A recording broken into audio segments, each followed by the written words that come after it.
It's not late just start up ಸ್ನೇಹಿತರೆ, ಎಲ್ಲರೂ ಹೇಗಿದ್ದೀರಾ? ನಾನು ಕರ್ತನಲ್ಲಿ ಸಂತೋಷವಾಗಿದ್ದೇನೆ. Happy Christmas to all and shalom to you. ಈ ದಿನ ನಾವು ಕೀರ್ತನೆಗಳು 103ನೇ ಭಾಗವನ್ನು ಓದಿ ನಾವು ಧ್ಯಾನ ಮಾಡುವಂತರಾಗೋಣ.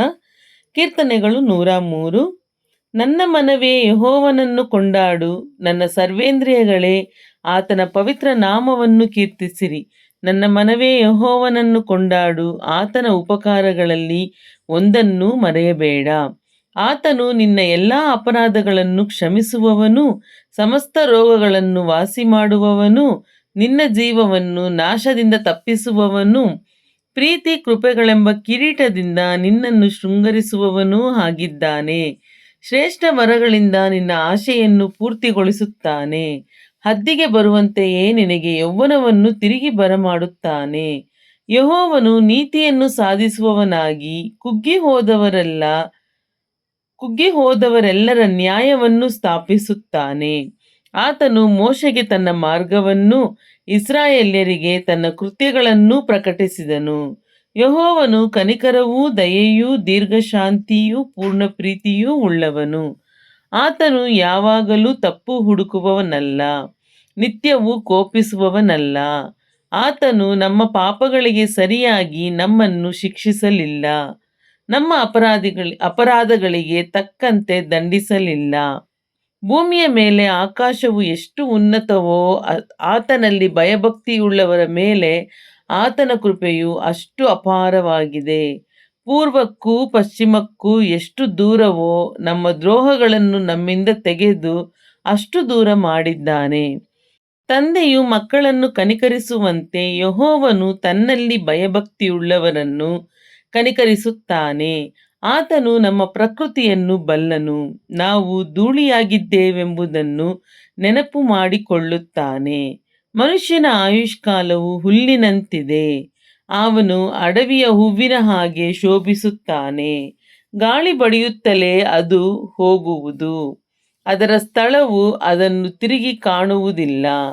ಆದರೆ ಯೆಹೋವನಲ್ಲಿ ಭಯಭಕ್ತಿಯುಳ್ಳವರ ಮೇಲೆ ಆತನ ದಯೆಯು ಯುಗಯುಗಾಂತರಗಳವರೆಗೂ ಇರುತ್ತದೆ.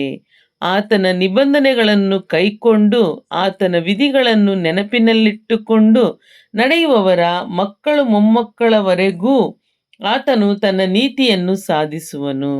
ಯೆಹೋವನು ಮೇಲಣ ಲೋಕದಲ್ಲಿ ತನ್ನ ಸಿಂಹಾಸನವನ್ನು ಸ್ಥಾಪಿಸಿದ್ದಾನೆ.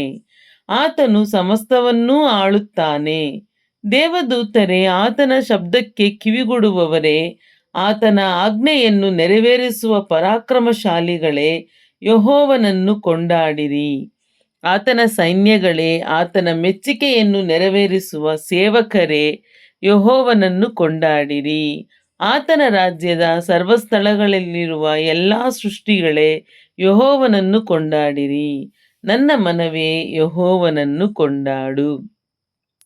ಹಲ್ಲೆಲೂಯಾ. ದೇವರ ಪರಿಶುದ್ಧ ನಾಮಕ್ಕೆ ಸ್ತೋತ್ರವಾಗಲಿ. ಈ ದಿನ ಓದಿದಂಥ ಈ ಕೀರ್ತನೆಯ ಭಾಗ ನಿಮಗೆ ಆಶೀರ್ವಾದವಾಗಿತ್ತು ಅಂತ ಹೇಳಿ ನಾನು ವಿಶ್ವಾಸಿಸ್ತಾ ಇದ್ದೇನೆ. ಈ ಭಾಗದಲ್ಲಿ ನನಗೆ ತುಂಬಾನೇ ಇಷ್ಟ ಆದಂತಹ ವಾಕ್ಯ ಯಾವುದು ಅಂತ ಹೇಳಿದ್ರೆ, ಮೊದಲನೆಯ ವಾಕ್ಯ, ನನ್ನ ಮನವೇ ಯೆಹೋವನನ್ನು ಕೊಂಡಾಡು ಅಂತ ಸ್ಟಾರ್ಟ್ ಆಗುತ್ತಲ್ಲ ಅದು. ಸೊ ಪ್ರತಿ ವಾರ, ಪ್ರತಿ ಒಂದು ಪ್ರೇಯರ್ ಮತ್ತು ಪ್ರತಿ ಒಂದು ಯಾವುದೇ ಒಂದು ಕೂಟ ಇದ್ರೂ ಕೂಡ ನಮ್ಮದು ಮೆಸೇಜ್, ವರ್ಷಿಪ್ ಎಲ್ಲ ಮುಗಿದ ಮೇಲೆ ಈ ವಾಕ್ಯವನ್ನು ಹೇಳಿ ನಾವು ಮುಗಿಸ್ತೇವೆ.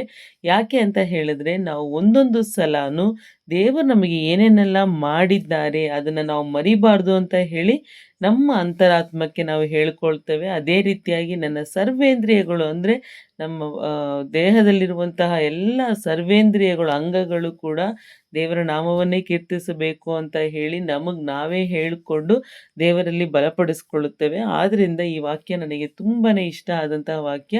ನಿಮ್ಮ ಯಾರಿಗೆಲ್ಲ ಈ ವಾಕ್ಯ ಇಷ್ಟ ಅಂತ ಹೇಳಿ ದಯವಿಟ್ಟು ಕಮೆಂಟ್ ಮಾಡಿ. ನೀವೇನಾದರೂ ಮೊಟ್ಟ ಮೊದಲ ಬಾರಿಗೆ ನಮ್ಮ ಚಾನಲನ್ನು ನೋಡ್ತಾ ಇರೋದಾದರೆ ಸಬ್ಸ್ಕ್ರೈಬ್ ಮಾಡ್ಕೊಳ್ಳಿ. ಜೊತೆಗಿರೋ ನೋಟಿಫಿಕೇಷನ್ ಬಟನ್ನ ಕ್ಲಿಕ್ ಮಾಡಿ. ಪ್ರತಿದಿನ ಬೆಳಗ್ಗೆ 6 ಗಂಟೆಗೆ ವಿಡಿಯೋಸ್ ಅಪ್ಲೋಡ್ ಆಗಿರುತ್ತೆ, ನೋಡಿ ನೀವು ನಿಮ್ಮ ಡೈಲಿ ಆ್ಯಕ್ಟಿವಿಟೀಸ್ನ ನೀವು ಸ್ಟಾರ್ಟ್ ಮಾಡ್ಬೋದು.